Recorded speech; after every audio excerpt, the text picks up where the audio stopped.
Siemaneczko, z tej strony Aniu, witam Cię serdecznie na kanale. W tym odcinku na szybko sobie otworzymy parę artefaktów.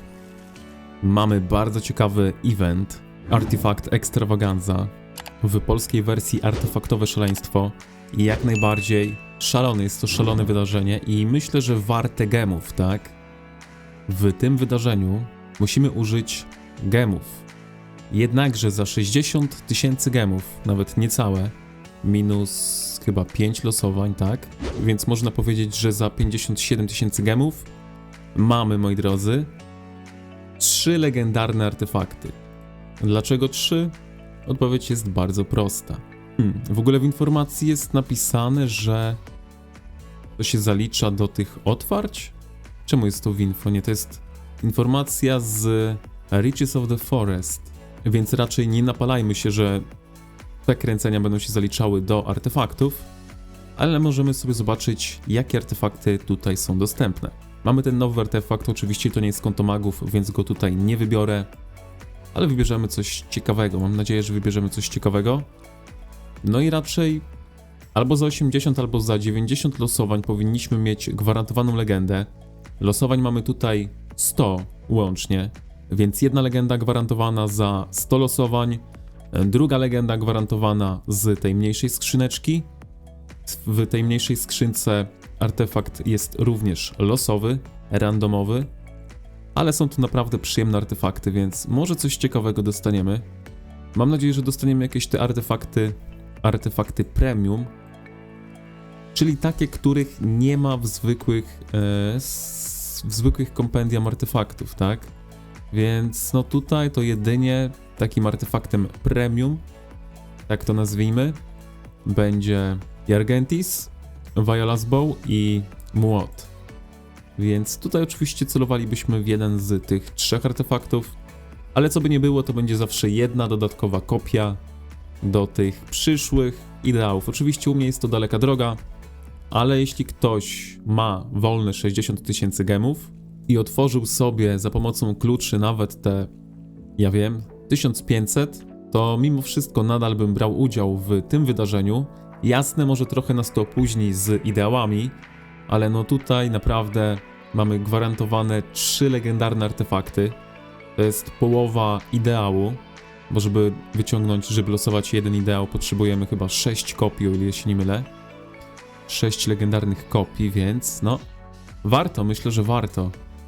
Także może zobaczmy jeszcze tutaj w ogóle, jakie są artefakty. Tutaj mamy oczywiście wszystkie artefakty bojowe do wyboru, łącznie z tym najnowszym, ale co my tutaj sobie wybierzemy dla nas, to jest ciekawe. Artefakty, które mnie interesują, to tak: Lunaris, Iron Tuska nie potrzebuję. Oczywiście, że mam nową parę strzelców, ale oni biegają sobie z Shadowbladesami, więc nie potrzebuję wszystkich artefaktów, skoro to w miarę działa z Shadowbladesami, a tak jak mówiłem, nie lubię tego artefaktu z tego względu, że on nas zatrzymuje na 3 sekundy i bardzo często te 3 sekundy w czasie walki mogą nas kosztować nasze życie, a na takie straty wojska nie mogę sobie pozwolić. Dlatego numer 1 artefakt, który na razie mam w oku, to Lunaris. Numer 2 artefakt to ten wilczy skowyt, czy jak on tam się nazywa. Może również na 5. poziom byśmy sobie wbili kuszę, ale myślę, że nie potrzebuję. 4. poziom na razie wystarczy. Torka oczywiście bym bardzo, ale to bardzo chciał. Do moich jednostek T5 piechoty i do jakiegoś 1 000 000 jednostek T5 piechoty na tym koncie to jeszcze daleka droga, więc nie mam co się śpieszyć z Torkiem. A uważam, że to jest nadal jeden z genialnych artefaktów. Osobiście nawet myślę troszkę o Goldcrestie. Ja wiem, że Syndron nie jest w mecie, że Syndron jest już z nami chyba... No z ponad rok będzie, tak? Będzie z ponad rok, ale lubię Goldcrest, lubię ten efekt. No ja lubię ceceki, tak? Ja lubię jak artefakt ma jakiś taki efekt, który nie jest tylko obrażeniami, ale jakoś spowolni, stauntuje, ku nieruchomi. Ja lubię takie artefakty, więc Goldcrest również wydaje mi się ciekawy. W ogóle 3 sekundy jest na pierwszym poziomie, tak? To można do 5 sekund podbić. Ale musielibyśmy zobaczyć... Nie no, brać Gold Crest? Trochę trolling, co? Troszkę trolling. Rattle Spear uważam, że jest naprawdę fajny przedmiot, ale niestety również nas zatrzymuje w miejscu, więc go nie chcę do tego konta łuczników.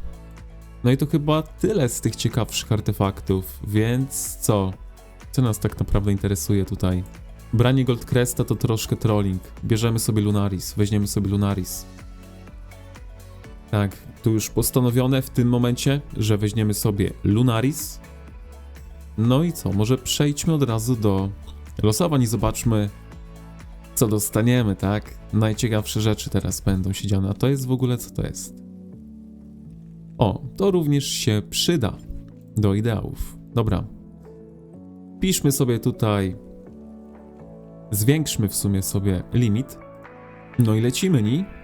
Ile tutaj jest? 5 losowań za nami, tak? Więc no, lećmy. Zobaczymy, co dostaniemy. Myślę, że naprawdę warto, tak?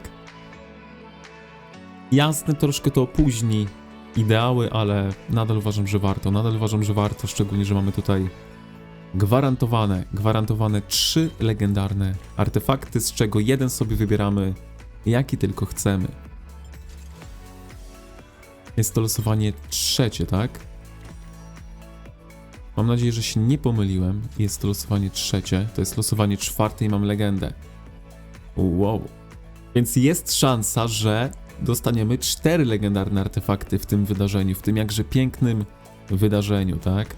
Twórzmy sobie po kolei, co my tutaj mamy. No, Mana Stone Hunter. Będzie level 2, więc sobie go zobaczymy, co level 2 tutaj robi. Odbierzmy sobie od razu te rzeczy. Mamy tutaj 45 losowań. Szkoda, że tutaj nie mamy licznika. Na pewno by się bardzo przydał. A nie jest licznik, jest w rogu. Tam widziałem, że się zmieniło. I teraz nie wiem, czy coś było ciekawego? No oczywiście, że było coś... Po co mi Orbik? Rozumiecie, no grasz sobie najgorszą jednostką w grze, łucznikami, i dostajesz Orbika. Tak to wygląda. Ale no, legendka, tak? Legendka. Więc mamy 4 legendy, zobaczymy jeszcze, co dostaniemy w skrzyniach. Raczej już nie ma co się napalać na to, że dostalibyśmy tutaj 3 legendę z losowania, prawda? W ogóle ja tego nie liczę. Nie chcę skipować. No, nie chciałem skipować. Czemu mi to otworzyło? Halo. 75, tak? 75. 85.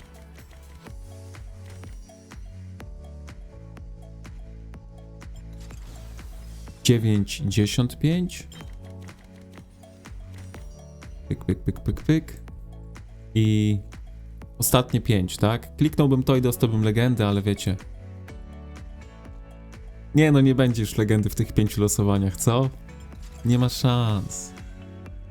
Tutaj będą listki, monetki. 97. 98. Ja mam wrażenie, że jak nie otwierasz 10, to nie masz szans na legendę w takim pojedynczym. Ja chyba jeszcze nigdy nie trafiłem tak legendy, żeby pojedynczo coś trafić. Więc no, ostatnie losowanie, zobaczmy, co tutaj dostaniemy. Szkoda, że to jest Orbik, ale jasne, lepiej legenda niż nie legenda, prawda? W ogóle odbierzmy sobie, jasne. Chyba wszystkie były tutaj, tak? Dostępne, co są w skrzyni, czy nie? Nie, tutaj były te artefakty, więc z czego bym się ucieszył na przykład, jak nie z Orba? Kocham tarczę, po prostu kocham tarczę, uwielbiam tarczę, naprawdę zakochałem się w tej tarczy. Tejra ma tę tarczę i bardzo enjoyuję grę piechotą z tą tarczą, naprawdę. Nie ma nic przyjemniejszego niż wysyłanie piechoty z tą tarczą na takim mniejszym KVK i blokowanie ich od razu. Przeskakujesz im za plecy i ich blokujesz, no cudeńko. W każdym razie, moi drodzy, jest jeszcze jedna rzecz, którą musimy otworzyć. Oczywiście nie 100 gemów. Tutaj są te skrzynki, prawda? Tak, tutaj mamy 2 skrzyneczki. Ta jest losowa, więc sobie użyjmy losowej skrzyni. No, tutaj tak, nie no był młot chociaż, tak? Mamy Arbona. Szkoda. Już tak kurz opadł i... No nie chciałem Arbona. Co jak co, ale Arbona? Już mogłem dostać do kawalerii coś. Znowu do magów, widzicie? Znowu artefakt do magów. A może tego Orba? A ja nawet Bertranda nie mam. Co mi z Orba? Co mi z Orba? W sumie Orbik chyba nie jest pod Bertranda. Tutaj wystarczy co? Wystarczy robić. Wystarczy zyskać buffy, więc ogólnie artefakt mocny pod większość bohaterów magicznych, nie tylko dla Bertranda. No Orbik jest mocny, tak? Orbik jest naprawdę mocny. Może go sobie zostawimy na wszelki wypadek, jakby nas naszło na grę magami. Nie no, co ja gadam. Magów to Teira ma, jakbym chciał testować magów. Tutaj ostro włóczników. Może ten sobie ulepszymy, Mana Stone'a. Co nam daje Mana Stone kolejny poziom? 20% szans na legendę. I chyba warto, co? Chyba myślę, że całkiem warto. Albo i nie. Niech siedzi. Tutaj jest mnóstwo kamieni legendarnych na mapie, więc nie potrzebujemy tego. Na razie. No i otwórzmy sobie skrzynkę. Chyba weźmiemy sobie Lunaris. Level 2. Zobaczmy, czy warto w ogóle, tak? Co nam daje level 2? Poziom drugi daje nam tak. 5% prędkości marszu. 2% hero skill damage'a. Redukcja obrażeń. Więcej obrażeń. Jeszcze większy skill factor.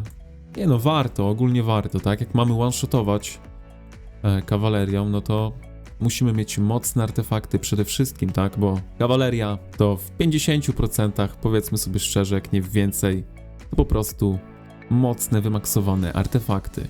No i gra pod same artefakty. Można grać ogólnie pod same artefakty, czyli wbiegacie, kastujecie, uciekacie. Raczej jak wykastujecie w taki pojedynczy legion, to i tak go zabijacie od razu. Nawet jak tam są 3 legiony. Z reguły większość artefaktów do kawalerii trafia w 3 legiony. Więc jak takich 5 artefaktów macie, które zadają obrażenia, no to one-shotujecie 3 legiony naraz, uciekacie, czekacie aż wam się artefakty odnowią, aż użycie artefaktów się odnowi, no i wbiegacie ponownie w jakieś inne legiony. No i tam w taki sposób możecie sobie farmić zasługi. Taka bonusowa porada ode mnie dla was. Jeśli ktoś chciałby zaczynać grę kawalerią, no to właśnie można grać również pod artefakty. W sumie chyba większość osób gra pod artefakty, tak myślę. Większość ogarniętych, a my sobie weźmy tutaj Lunaris na poziom drugi. Ulepszmy sobie Lunaris. Czy już jest ulepszone? Nie, możemy sobie je ulepszyć, więc sobie ulepszmy. Na razie jest na Bakshim, ale spokojnie, moja Neja już jest w gotowości. Reszta bohaterów również, także no nie ma co się oszukiwać. To wydarzenie na pewno zaskoczyło wielu z nas, ale to pokazuje nam tylko jedno. Że warto mieć taką poduszeczkę w postaci gemów na takie kryzysowe sytuacje jak ta. Oczywiście to nie jest tak, że tracicie, jak nie użyjecie gemów w tym wydarzeniu po artefakty, ale myślę, że nie tyle co tracicie, co nie zyskujecie 3, a może nawet 4, jak widzieliście to w tym odcinku, 4 legendarnych artefaktów. Więc ogólnie można powiedzieć, że 2/3 ideału, tak? 2/3 ideału dla tych, którzy są już blisko albo te ideały mają, więc jeszcze raz myślę, że naprawdę warto sobie odkładać te 60 000 gemów i je trzymać. Oczywiście warto sobie również odłożyć 30 000 gemów na... Może poruszymy jeszcze ten temat przed zakończeniem. Warto sobie otworzyć kompendium na koniec KVK, na koniec sezonu, gdyż jak widzicie możecie sobie wybrać 6 losowych artefaktów i dodać je do kompendium. To jest taka druga porada, powiedzmy sobie. Nie używajcie gemów na koło do bohaterów, jeśli nie macie artefaktów, tylko właśnie sobie odłóżcie lepiej, tylko sobie te gemy lepiej odłóżcie na nawet to kompendium. 30 000 gemów, macie 2 legendy, tutaj nie macie gwarantowanego artefaktu, który sobie wybierzecie, tutaj macie losowość, ale myślę, że naprawdę warto. Nawet jeśli będziecie mieli to drugie miejsce, jak ja to nazywam, no to w tym wypadku możecie dodać sobie 4 artefakty, co również jest, umówmy się, bardzo, ale to bardzo kuszące. Musicie to mniej więcej wyważyć, bohaterów i artefakty, ale ja bym się bardziej mimo wszystko schylał w stronę artefaktów. Jeśli chodzi o wydawanie gemów, bo umówmy się, tokenów jest naprawdę bardzo, ale bardzo dużo z różnych wydarzeń i jak chcecie sobie zrobić jakiegoś bohatera, myślę, że tokenów wam nie powinno brakować, jeśli będziecie te tokeny lokować tylko w jednego bohatera albo w dwóch, jeśli chcecie sobie zrobić na przykład nowy marsz. A tak jak mówię, mój kierunek obecnie jest w kierunku artefaktów, a nie w kierunku bohaterów. No bo tak jak mówię, bohaterów można sobie zrobić w miarę łatwo, jeśli bierze się udział w różnych wydarzeniach. Także w tym odcinku ja będę się z wami żegnał. Wiecie co robić. Trzymajcie się. Elo.